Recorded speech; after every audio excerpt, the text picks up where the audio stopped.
예, 반갑습니다. 저는 더불어민주당 평택을 지역위원장 김현정입니다. 기자회견 하기에 앞서서 참석자들 소개 좀 시켜드리겠습니다. 평택시 더불어민주당 평택시 시의원 김승겸 시의원님 참석하셨습니다. 이기영 시의원님 참석하셨습니다. 유정아 시의원님 참석하셨습니다. 네, 그럼 지금부터 우리 평택시민 마실문 위협하는 윤석열 산단 전면 재검토하라에 대한 기자회견을 시작하겠습니다. 기자회견을 낭독하겠습니다. 기자회견문 평택시민 마실물 위협하는 윤석열 산단 전면 재검토하라. 특이 의혹 세계 최대 산단 추진하며 상수원 보호구역 해제하라니. 후쿠시마 원전 오염수 방류가 현실화하면서 온 국민이 우려를 감추지 못하고 있습니다. 때를 같이해 요즘 평택 시민들은 치수원 이전과 상수원 보호구역 해제를 강요하는 정부의 국가산단 후보지 선정 때문에 불안에 떨고 있습니다. 윤석열 정부의 무지와 무능 그리고 도덕과 안전에 대한 불감증이 부동산 투기를 유발하고 지역 간 분쟁을 부추기고 있습니다. 무엇보다 오염수를 마시며 살아가야 할지도 모른다는 불안은 미래 세대의 희망마저 앗아가고 있습니다. 3월 15일 윤석열 정부는 지난해 전국 시도 지자체를 상대로 실시한 국가산업단지 공모를 통해 10개 시도 14개 신규 국가산단 후보지를 선정했습니다. 중앙정부 주도로 선정했던 기존 국가산단과 달리 지자체가 스스로 대상지와 업종을 정해서 제한 들어오겠다고 강조했습니다. 네, 바로 그날 산업부와 국토부는 함께 발표한 보도자료에서 11개 시도에 걸쳐 신규 산단 15곳을 선정했다고 밝혔습니다. 민간기업이 시도, 지자체를 거쳐 국토부 공모에 참여하는 것과 달리 기업이 직접 중앙정부에 요청해서 국토부가 선정한 특별한 곳 하나가 더 추가된 것입니다. 그곳은 다름 아니라 윤석열 정부가 용인 남사읍에 215만 평 규모로 짓겠다고 밝힌 세계 최대 반도체 클러스터입니다. 이른바 윤석열 산단입니다.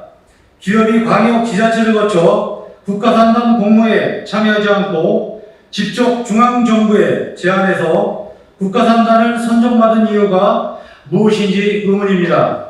다른 14곳의 신규 국가산단 후보지처럼 관계기관 사전협의, 전문가 평가위원회의 서명검토, 현장 실사, 종합평가 결과를 토대로 산하입지 정책심의회를 거쳤다면 상수원 보호구역이 걸림돌이 되지는 않았을까요? 정부는 지자체들을 상대로 국가첨단 전략산업 반도체 특화단지 공모를 마감한 지 보름 만에 세계 최대 반도체 국가산단 후보지를 깜짝 발표했습니다. 국가첨단 전략산업 반도체 특화단지 공모에 참가한 지자체들은 300조 원이 투자되는 반도체 클러스터가 용인에 들어서는 마당에 반도체 특화단지가 무슨 의미가 있느냐며 허탈해하고 있습니다. 더 큰 문제는 용인시 남사읍 일대는 거대 반도체 클러스터가 들어설 수 없는 지역이라는 것입니다. 용인시 남사읍 일대는 현행법상 개발 행위가 제한되는 평택시 송탄 상수원 보호구역 안에 위치해 있습니다.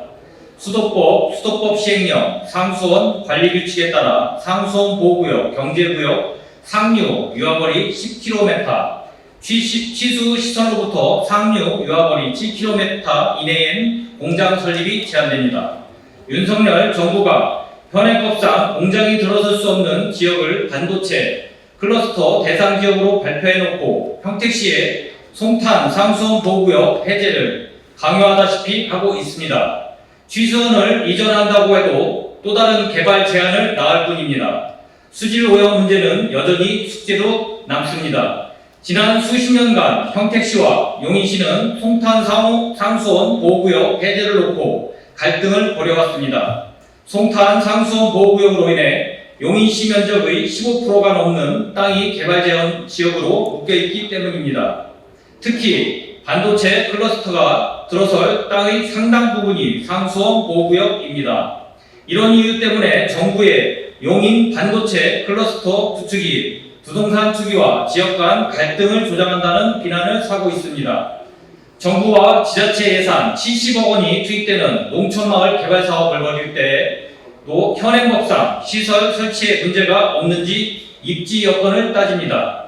하물며 300조 원이 투입되는 거대 산업단지 조성 공사를 추진하면서 상수원 보호구역과 같은 기초적인 것조차 따져보지 않았다는 것은 납득하기가 힘든 일입니다. 윤석열 산단이 땅 투기 의혹에서 자유롭지 못한 것은 이런 이유 때문입니다. 실제로 정부가 기습적으로 용인 반도체 클러스터를 발표하자 주변 아파트 값이 급등하는 일이 벌어졌습니다. 그렇지 않아도 기존 용인 반도체 단지로 인해 평택 시민들은 물 걱정을 하고 있는 처지입니다. 용인시 원사면에 위치한 SK 하이닉스 반도체 산단은 매일같이 37만 톤의 방류수를 평택고로 흘려보내고 있습니다.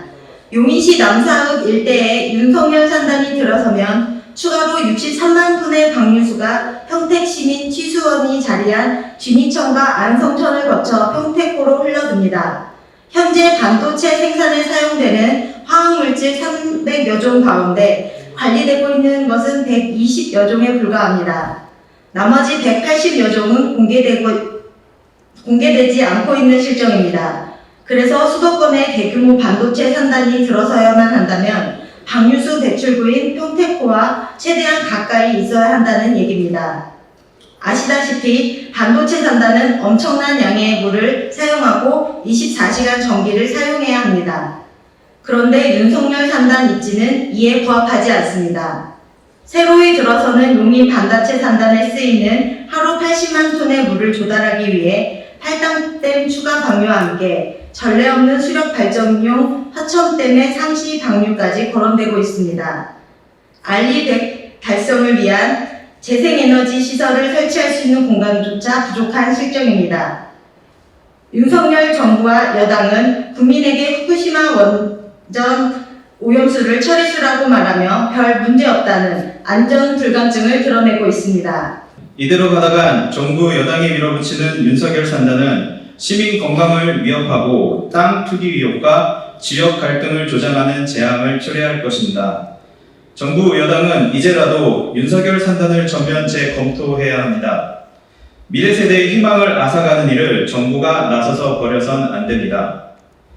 정부가 법을 지키지 않고 지 자체의 시민의 건강을 위협하고 고통을 안겨다 주는 일을 강요하는 해괴한 일에 더 이상 몰두하지 않기를 바랍니다. 그렇지 않고 계획 단계부터 많은 문제를 낳고 있는 윤석열 산단을 계속 고집한다면 시민과 야당이 나서 폐기할 수밖에 없습니다. 정부는 지난 1일 녹조 종합 대책을 발표했습니다. 이에 농민들이 걱정하고 있습니다. 마치 MB 정부가 하천변 친환경 농가를 몰아내고 4대강 사업을 밀어붙일 때를 연상케 하기 때문입니다. 환경운동연합은 녹조를 해결하는 대책은 4대강 보를 없애서 느려진 유속을 드높이는 것이 핵심인데 이에 대한 언급은 없다고 지적했습니다. 손바닥으로 하늘을 가리려는 것과 다름없는 일입니다. 수질 오염을 이유로 농민을 몰아세우는 정부가 대기업 공장을 짓겠다며 지 자체의 상수원 보호구역 해제라는 부담을 떠안기고 있습니다. 국민 안전은 아랑곳 없는 윤석열 산단은 미래에 절망을 가져다 줄 뿐입니다. 윤석열 산단은 무리하게 밀어붙여선 안 될 일입니다. 현행 법과 여러 가지 조건, 무엇보다도 국민 안전을 도모하고 땅 투기와 같은 부작용을 최소화하는 쪽으로 재검토해야 합니다. 앞으로 윤석열 산단에 맞서 시민의 안전을 지키고 깨끗한 환경을 물려주는 데 최선을 다하겠습니다. 여러분의 많은 관심과 격려 부탁드립니다. 2023년 6월 26일 더불어민주당 평택을 지역위원장 김현정 이상입니다.